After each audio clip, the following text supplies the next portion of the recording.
So let's talk about machines. A mortgage payment worth the risk, or something that's just going to cause you no end of stress. So this is something that I talk about a lot. So one of the things Her baby. It is my baby because... With the book of death. No, it is the book of death. But you know what? It is because it's a big thing. And I think let's be fair. Let's call a spade a spade. Some of these machines are literally a mortgage payment. Yeah. And there's nothing wrong with that. And I'm a big fan of a machine. And I think if you choose the right machine, it can become your workhorse. It can add incredible value to your business. But the clue is in the statement. You have to choose the right machine. And the right machine for you, Meg, will not necessarily be the right machine for me and with you, Grace. And that is the key. So I think I would say I've got a couple of business consulting patients that I'm dealing with at the minute, clients.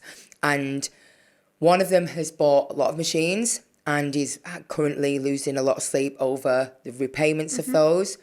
And she's based up in Manchester, and she's panicking that she's done this on a whim. And I said to her, look, you can't change it. They're here now. The reflection, the learning curve for you is, don't buy any more machines. I'm stealing your purse. But also, now we need to stabilise. We need to make those machines work for you. And how do we make them work for you? And the other person that I'm dealing with at the minute wants to buy a machine, but is frightened to buy a machine. And our key, and this is the best position to be in, is really getting to grips with your business. So what is your business? Look at your services. Where do you want it to go? Look at your patients. Look at your demographic. Involve them in the decision. And then think, what do they want? What is my baby that I've already got at home? What is that requiring? What's going to add value to that already? I've got every month, look at your statistics, go on your software and go, right, let's have a look at what services. I've got, this month I've seen 171 patients for anti-aging injections. I've seen 50 patients for skin boosters. Okay, so we have a big demographic of patients who want to look after their skin. Yeah. So a skin-natured machine would already have an audience with me. That's a good one.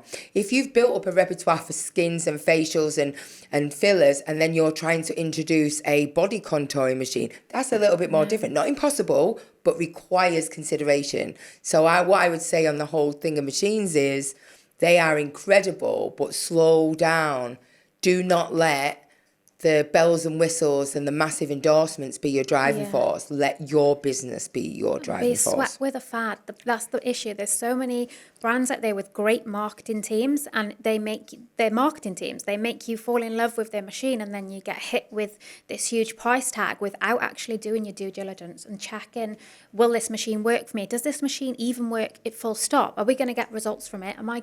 Is it going to fit into my clinic, and are my patients going to like it? And you find yourself locked in long-term contracts with huge outgoings. And I think that's, like you said, Kate, the most important thing is checking if it works for you. We actually don't have in my clinic any huge machines, and that works for my clinic. Absolutely. We have smaller machines, a couple of thousand that work great, and we've earned our money back, but I'm yet to jump into bed with a large expense of a machine, because I don't know where it would fit in my patient demographic, with my postcode, with the patients that come to see us, in their budget and our budget. And like you said, Kate, it's better to be on the fence and have options open than to be too deep in it and just have your bank account open. Yeah. I completely agree. I'm in exactly the same position. I think it's hard as well to know when is the right time to kind of make the leap and purchase that machine.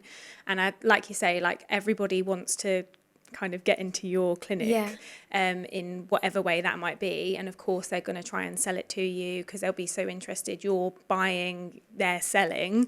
But yeah, it's where do you start, when do you start? And I think even just looking at like demographic, like that in itself is quite a task of like understanding who you've got, because you have these figures of like anti-wrinkle filler and I don't know, skin boosters, but then what does that mean? Do you know what I mean? Like people kind of formulating, what does that mean to me, and how can I 100%. Guarantee that anti-wrinkle every 3 months is going to then translate into having a hydrofacial every 6 weeks, because I think some people will say, oh, having anti-wrinkle every 3 months is like getting your nails done. Yeah. Whereas then upgrading to the next level is difficult for some course it people. is. And it's whether some of these machines as well that do skincare and look after skincare are because of the overheads, you're having to charge more than maybe something like a microneedling that we all know is just as great for skin.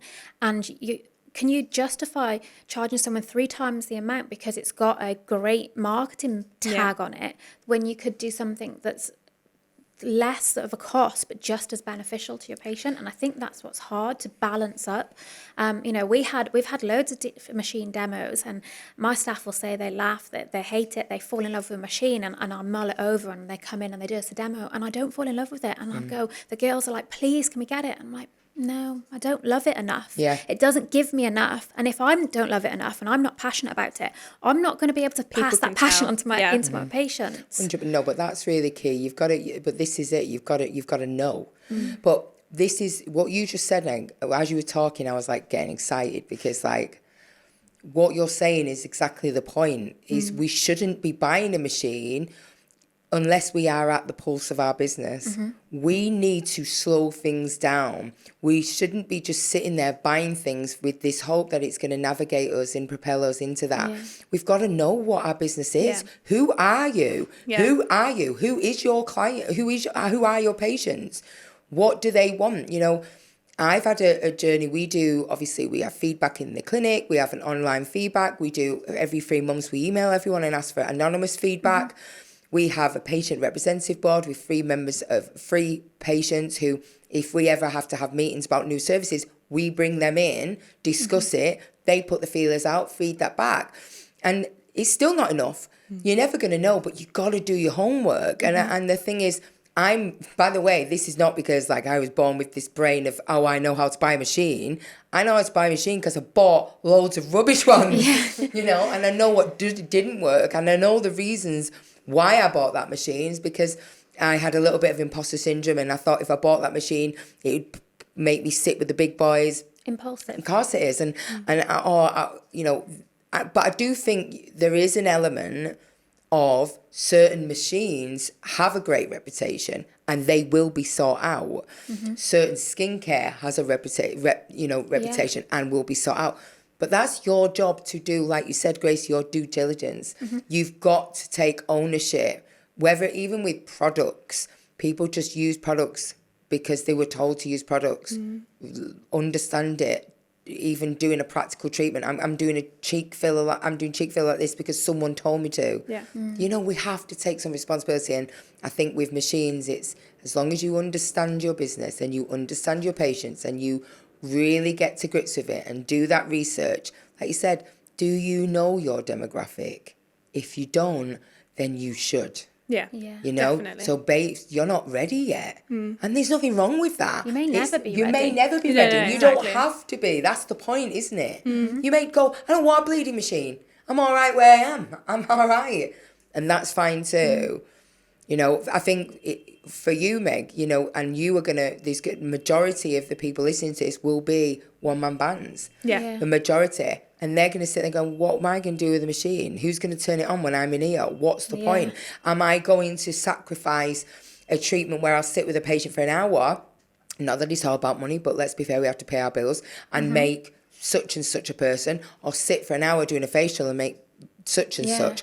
It's not relative, but that's where the extra streams of income come in. That's where the growth comes in. That's where the staff comes in. And you might not ever want that. And that's all right. Yeah. So again, we have to think about that. This particular, I've had clients before who've bought loads of machines and they're a one-man band. And I went, explain to me how you were planning on integrating that. Yeah. Just out of interest. What was your thought about it? I didn't get that far. Yeah. Yeah. No. But I a wouldn't great even have the machine, space. you could get a great machine that's £1,000 and a great machine that's £80,000. And the rest.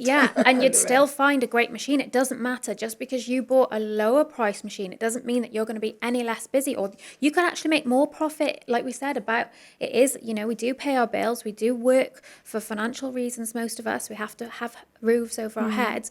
You could get a machine that will cost you a quarter of the price of some of the big branded name machines, but make you double in profit because you're not having these outgoings. So it is like Kate said, but it's nothing, we're not saying anything wrong with the larger price machines because they are great as well. But I think, like Kate said, learning what would work for your business and then integrating it. So without acting on impulse, which I've nearly done so many times. Like I've said, I've had so many machine demos and I've nearly signed the details and said, just give it me. And then I've the little voice in my head thought, right, think about this now. Yeah. Is this going to work for you? I think as well, though, a lot of people do suffer, it's imposter syndrome again, isn't it? Like, why would I get that machine? Because I don't think I can sell it. Like, because we are NHS babies, like we used to be. And I always say to myself, even now, I'm like, well, I'm not a very good saleswoman. Like, and then I sit there and I think, actually, I'm damn good saleswoman. Like, someone came in for a consultation and they've walked out and they've booked XYZ with me. And I did that on my own. And I sat there and I think we don't celebrate our little wins enough and then sit back and think, oh, I am actually really good. I do have more confidence in myself. And why could I not have that machine? Why could I not grow? And it's me. At the end of the day, it's just me holding myself back.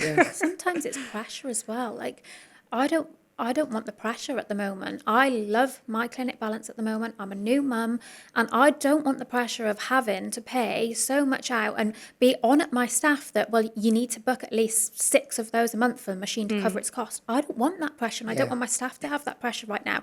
And I'm not saying that it wouldn't suit me in the future, but right now I like my balance. So if you're thinking, well, I don't want a machine, but you're feeling pressured to get a machine because everyone else is getting machines, you don't have to. You don't need a machine to be successful. But I do think what I will say is I know plenty of people who I've worked with and they've said, this is the machine I want and I'm worried about buying it.